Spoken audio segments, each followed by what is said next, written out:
जरूर कीजिएगा। मेरे जो वालिद थे, मैंने जैसे बताया बहुत पढ़े लिखे थे, तो उन्होंने बहुत गरीब भी थे, उनको कभी कोई नौकरी नहीं मिली, हार्डली उनके पास पैसे होते थे। जो भी बिजनेस उन्होंने शुरू किया, इतनी तालीम हासिल करने के बाद भी वो फेलियर ही रहा। लेकिन उन्होंने बहुत प्यार दिया, और क्योंकि उनके पास पैसे नहीं होते थे तो मेरे हर जन्मदिन पे अपनी कोई पुरानी चीज मुझको दे दिया करते थे। तो पहली पुरानी चीज जो, और बहुत बड़ा चढ़ा के उर्दू में अच्छे अच्छे अल्फाज यूज करके मुझे इंप्रेस करते थे कि बहुत अच्छा प्रेजेंट दिया है मुझको। तो वो मुझे पहली चीज उन्होंने मुझे, ये मैं हर जगह पर बोलता हूं, स्कूल के बच्चों के फंक्शन पे, येल यूनिवर्सिटी में, एडिनबरा में, क्योंकि आप लोग सब अपनी लाइफ के उस थ्रेशोल्ड पे हैं जहां से आपको कामयाबी हासिल करनी है इंशाल्लाह। सो पहली चीज जो उन्होंने मुझे दी थी, उन्होंने मुझे अपना शतरंज का सेट दिया था, टूटा फूटा सा। वो शतरंज हर रोज खेलते थे। हनुमान मंदिर के जो हेड प्रीस्ट थे, पंडित थे, उनके साथ रात को जाके मेरे वालिद जो हैं शतरंज खेलते थे।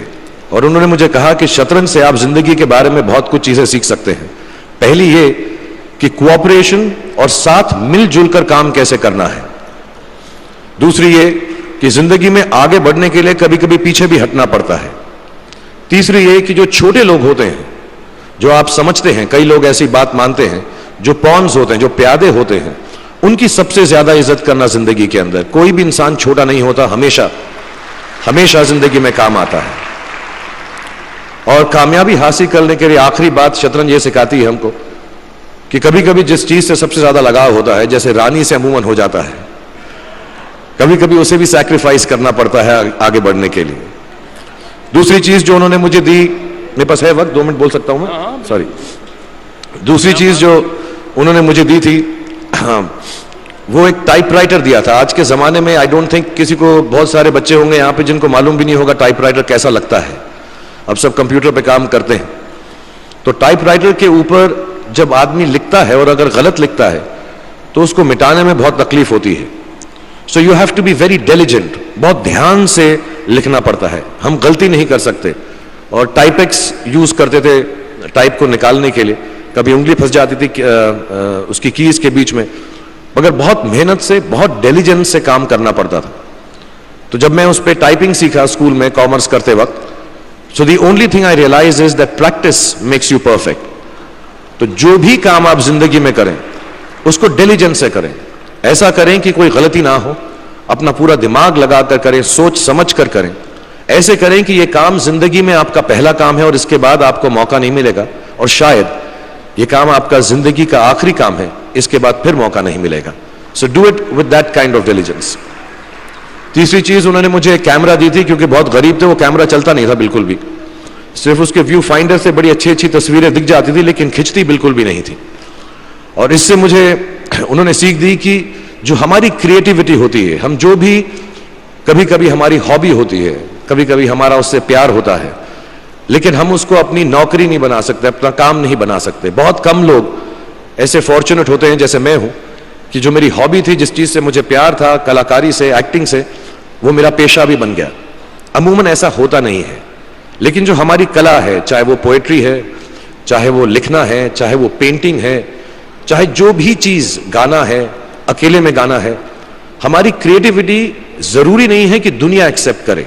जैसे उस कैमरा की तस्वीरें दिखती नहीं है, लेकिन उसमें देखने से खूबसूरत लगता है हर कुछ, वैसे ही आपकी जो क्रिएटिविटी है वो अपने लिए रखें, क्योंकि जिंदगी में कभी ना कभी, कहीं ना कभी ऐसा मुकाम आएगा जब आप बहुत अकेला फील करेंगे। हो सकता है दुख का समय भी आए, उस वक्त आपकी जो क्रिएटिविटी है वो आपकी सबसे अच्छी दोस्त होगी, दुनिया उसको माने या ना माने। मैं बहुत खराब पोएट्री करता हूं, लेकिन जब भी दुखी होता हूं तो लिख लेता हूं। सराफ साहब से मैं अब सीखना भी चाहता हूं। मैं रेखता पे जाऊंगा, मुझे लगता है ये कमाल की साइट है, थोड़ी मैं शायरी वगैरह सीखूंगा। मेरी शायरी बहुत खराब है कि हमने तुम्हारी याद में रो रो के टब भर दिए, वो आए और नहा कर चल दिए, इस लेवल की पोएट्री है। लेकिन जब दुख होता है, ये भी बैठकर जब लिखता हूं तो बहुत दिल को शांति मिलती है। आखिरी चीज मेरे वालिद जी ने मुझे दी थी, वो दोनों मिक्स है, मैं जल्दी खत्म करता हूं क्योंकि आप लोगों के पास वक्त नहीं है, आप लोगों को अपनी डिग्रीज लेनी है, सोच रहे होंगे इतना वक्त जाया कर रहा है हमारा ये। तो मैं जल्दी से बताता हूं। एक उन्होंने मुझे कहा, एक सेंस ऑफ ह्यूमर हमेशा रखना जिंदगी में। हंसते हमेशा रहना, एक चाइल्ड लाइक इनोसेंस जरूर रखना। जैसे एक छोटे बच्चे की जो एक इनोसेंस होती है, जो उसका दुनिया की तरफ जो नजरिया होता है बड़ा इनोसेंट सा होता है, उसमें कोई खामी नहीं होती, गलती नहीं होती, अभी दुनियावी बातें नहीं आई होती, तो वैसे ही रखना। कई बार बचपन में मैंने जब बदतमीजी की या कोई गलत काम किया तो उन्होंने सेंस ऑफ ह्यूमर से मुझे बचाया। और जिंदगी भर अगर आप अपने ऊपर, अपने हाल पे, दुनिया पे, क्योंकि लोग आपसे हर कोई बात कहेंगे, अच्छी बात भी कहेंगे, बुरी बात भी कहेंगे, क्योंकि लोगों का काम है कहना। अगर आप उसको एक सेंस ऑफ ह्यूमर से देख सकेंगे तो जिंदगी जो है बहुत बेहतर रहेगी। And last not the least, what my father gave me, what my mother gave me and what your parents have given you, आपके जो पेरेंट्स हैं जो आपको दिया है, वो सबसे बड़ी गिफ्ट है, गिफ्ट ऑफ लाइफ। जिंदगी की जो जिंदगी एक खुद ही सबसे बड़ा तोहफा है हमारी जिंदगी, और उसको वैसे ही ट्रीट कीजिए।